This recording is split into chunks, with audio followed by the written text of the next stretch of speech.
Supreme court का कहना है कि बदलाव के लिए देश एक और दुष्कर्म का इंतजार नहीं कर सकता।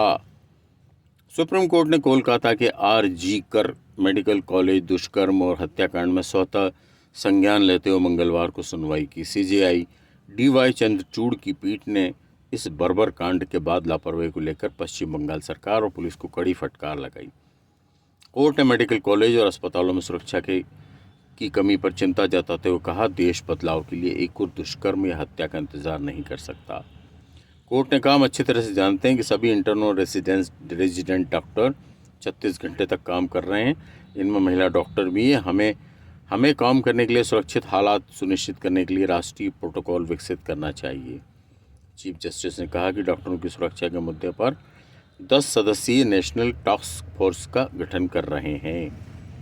कुल मिलाकर कोर्ट के सवाल बेहद दिलचस्प हैं। कोर्ट ने कहा, कोलकाता पुलिस का रवैया संदिग्ध है। घटना के तुरंत बाद एफआईआर दर्ज क्यों नहीं की? देरी क्यों हुई? हजारों लोगों की भीड़ कॉलेज में कैसे घुसी? पोस्टमार्टम दोपहर 1:45 से शाम 4 बजे के बीच हुआ। पता चल गया था कि यह सामूहिक दुष्कर्म और हत्या है, तो एफआईआर रात 11:15 बजे दर्ज क्यों की? प्रिंसिपल इसे सुसाइड बताने पर क्यों तुले रहे?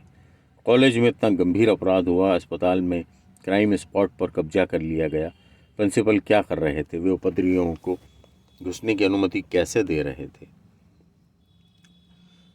यह एफआईआर पिता की शिकायत पर दर्ज की गई। प्रिंसिपल ने एफआईआर दर्ज क्यों नहीं करवाई? जब प्रिंसिपल का आचरण संदेह के दायरे में था और जांच के दायरे में था, तो उन्हें तुरंत दूसरे कॉलेज में कैसे नियुक्त कर दिया गया? कुल मिलाकर सीजीआई ने इस बात पर भी चिंता व्यक्त की कि डॉक्टरों के संगठन प्रोटेक्ट द वॉरियर्स ने कहा कि 14 अगस्त को तोड़फोड़ के बाद भीड़ ने महिला डॉक्टरों को धमकी दी थी कि उन्होंने घटना की शिकायत की तो उनका वही हश्र होगा जो पीड़िता का हुआ था। इस पर सीजीआई ने गहरी चिंता जताई। उन्होंने कहा, हम आरजे मेडिकल कॉलेज और छात्रावास की सुरक्षा सीआईएसएफ को सौंपने का आदेश देते हैं।